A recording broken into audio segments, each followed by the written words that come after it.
अगर आप भी किसी भी लोकल बिजनेस या ई कॉमर्स स्टोर पे काम कर रहे हैं और आपके किसी भी टॉपिक के रिलेटेड 100 प्लस पेजेस हैं बट फिर भी आपकी ट्रैफिक बहुत ज्यादा कम है, तो मसला मैक्सिमम टाइम आपका कंटेंट या बैकलिंक में नहीं होता। मैक्सिमम टाइम मसला आपके यूआरएल स्ट्रक्चर में होता है, क्योंकि यूआरएल स्ट्रक्चर ही वो मेन पॉइंट है जहां पे गूगल आपकी रेलिवेंस देखता है। जब रेलिवेंस इंक्रीज होती है तो आपकी क्रॉलिंग और इंडेक्सिंग भी फास्ट होती है, तो आप किसी भी स्पेसिफिक टॉपिक पे बहुत ज्यादा रैंक कर सकते हैं। आज की वीडियो में हम बात करेंगे सिमेंटिक एसईओ के उस फंडामेंटल के बारे में जिसके बारे में 99% एसईओ बात नहीं करते। आज की वीडियो में हम एडवांस यूआरएल स्ट्रक्चर के बारे में बात करेंगे, जिसमें हम रूट, सीड और नोड को डिस्कस करेंगे और इनके ऑल एस्पेक्ट को कवर करेंगे कि किस तरह आप अपने ओल्ड एसईओ की स्ट्रेटजीज को स्किप करके लेटेस्ट सिमेंटिक एसईओ में यूआरएल स्ट्रक्चर किस तरह रख सकते हैं और इसका क्या आपको बेनिफिट होगा, और लॉन्ग टर्म के लिए कोई भी लोकल बिजनेस है या ई कॉमर्स स्टोर है उसको कितना लीड्स और सेल्स में बूस्ट मिलेगा। रूट, सीड और नोड सिमेंटिक एसईओ में बहुत ज्यादा बोला जाता है, बट 99% ऑफ एसईओ इसको नहीं जानते। असल में रूट, सीड और नोड होता क्या है? रूट मतलब मेन जो टॉपिक है आपकी किसी भी वेबसाइट का, सीड मतलब आपके टॉपिक का सब टॉपिक, एंड नोड सब टॉपिक का सब टॉपिक। देन अब इसकी क्लैरिटी लेते हैं कि किस तरह आप किसी भी अपनी लोकल बिजनेस या ई कॉमर्स स्टोर के रिलेटेड सब टॉपिक क्रिएट कर सकते हैं। अगर आप पर्सनल इंजरी लॉयर हैं तो आपके लिए जो रूट है वो पर्सनल इंजरी लॉयर, ये आपका रूट होगा। देन सीड क्या होगा कि आप कार एक्सीडेंट का एक पेज क्रिएट करेंगे तो आपका यूआरएल क्या बनेगा? yourwebsite.com personal injury lawyer / car accident, यहाँ पे आपका पर्सनल इंजरी लॉयर रूट होगा। देन सीड की अगर बात करें तो yourwebsite.com personal injury lawyer / car accident, यहाँ पे कार एक्सीडेंट जो है वो आपका सीड होगा। देन अगर नोड की बात करें तो yourwebsite.com / personal injury lawyer, car accident / insurance claim. अब यहाँ पे इंश्योरेंस क्लेम वाला जो पेज होगा वो आपका नोड होगा। इससे आपके वेबसाइट का फुल स्ट्रक्चर भी शो होगा और गूगल को ज्यादा से ज्यादा अंडरस्टैंडिंग होगी आपकी वेबसाइट की हियरार्की के बारे में, और आपकी रैंकिंग भी बहुत ज्यादा बूस्ट होगी इसी की वजह से। तो आपका एक भी landing page, blog post random नहीं होगा कि आप किसी भी स्पेसिफिक यूआरएल स्ट्रक्चर के बारे में राइट कर रहे हैं, बट आपके एक एक टॉपिक में आपकी रेलेवेंस पता लगेगी कि आप ये टॉपिक और ये एस्पेक्ट को कवर कर चुके हैं और ये एस्पेक्ट आपके रहते हैं। अगर मैं अपनी बात करूं तो मैं 99% ऑफ क्लाइंट की वेबसाइट पे अब ये स्ट्रेटजीज इंप्लीमेंट करता हूं, क्योंकि इससे मुझे 10x या 100x ज्यादा रिजल्ट्स मिलते हैं अगर मैं ओल्ड एसईओ से कंपैरिजन करूं। क्योंकि मैं भी अपनी एजेंसी में मल्टीपल क्लाइंट्स को एसईओ सर्विसेज ऑफर करता हूं, तो ओल्ड एसईओ में हम जब यूआरएल स्ट्रक्चर रखते थे तो उसमें रैंकिंग में बूस्ट तो मिलता था, बट बहुत ज्यादा बूस्ट नहीं था मिलता, क्योंकि हमारी रेलिवेंस और एक रैंडमनेस शो होती थी किसी भी टॉपिक के रिलेटेड। जब से हमने ये यूआरएल स्ट्रक्चर इंप्लीमेंट करना शुरू किया तो हमारे रैंकिंग में बहुत ज्यादा बूस्ट आया और हमारी ट्रैफिक 100x ज्यादा इंक्रीज हुई। ये आपके सामने स्टैट है। अब रूट, सीड और नोड में रूट लेवल 1 होगा, सीड लेवल 2 और नोड लेवल 3। इसमें आपके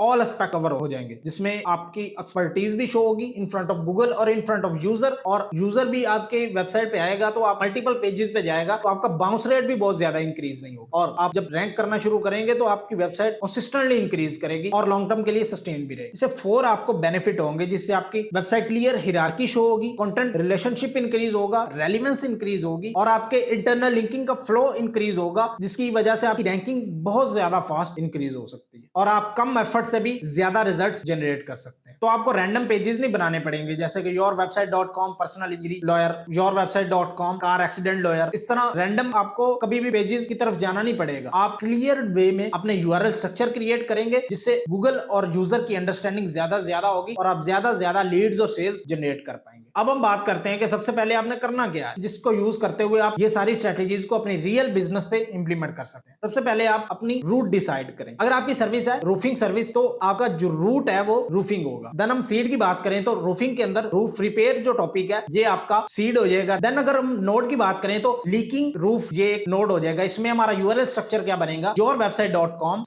/roofing /roof repair /leaking roof। तो हमारा क्लियर्ड वे में यूआरएल स्ट्रक्चर बना, जिससे गूगल और यूजर की अंडरस्टैंडिंग इंक्रीज होगी और हमारी लीड्स और सेल्स भी बहुत ज्यादा इंक्रीज हो सकती है। इसके लिए आप गूगल सर्च कंसोल का टूल लाजमी यूज करें। इससे आपको एग्जिस्टिंग डाटा मिल जाता है, वही आप डाटा को अपने यूआरएल स्ट्रक्चर में अपने मल्टीपल एस्पेक्ट को कवर करने के लिए यूज कर सकते हो। इसके अलावा कीवर्ड रिसर्च टूल्स को मैं रिकमेंड नहीं करता, बट आप अगर यूज करना भी चाहो तो वहां से आइडियाज ले सकते हो और उन्हीं एस्पेक्ट को अपने सिमेंटिक एसईओ स्ट्रेटजीज में इंप्लीमेंट कर सकते हो। देन अपने कंपेटिटर का ऑडिट करें स्क्रीमिंग फ्रॉग टूल के थ्रू, और वहां से भी आपको उसके यूआरएल स्ट्रक्चर, उसकी इंटरनल लिंकिंग, वेबसाइट का full structure, full hierarchy show होगी। उसी को यूज करके आप अपनी वेबसाइट को ऑप्टिमाइज भी कर सकते हो और लॉन्ग टर्म के लिए सस्टेन भी रख सकते हो। अभी इन सारी स्ट्रेटजीज को नेक्स्ट 90 डेज तक इंप्लीमेंट करो और अपने किसी भी लोकल बिजनेस और ई कॉमर्स स्टोर के रिजल्ट मुझे लाजमी शेयर करना। और इस सारे प्रोसेस के लिए मैंने एक डिटेल में चेकलिस्ट भी क्रिएट की। अगर वो आपको चेकलिस्ट चाहिए तो कमेंट में राइट करो यूआरएल स्ट्रक्चर, वो चेकलिस्ट आपके डीएम में आ जाएगी। और अगर ये वीडियो हेल्पफुल लगी हो तो इस वीडियो को लाइक, फॉलो और शेयर लाजमी करना उन फ्रेंड के साथ जो अभी भी ओल्ड एसईओ की प्रैक्टिसेस अपने लोकल बिजनेस या ई कॉमर्स स्टोर पे कर रहे हैं और अपने क्लाइंट का बजट और अपना बजट वेस्ट कर रहे हैं।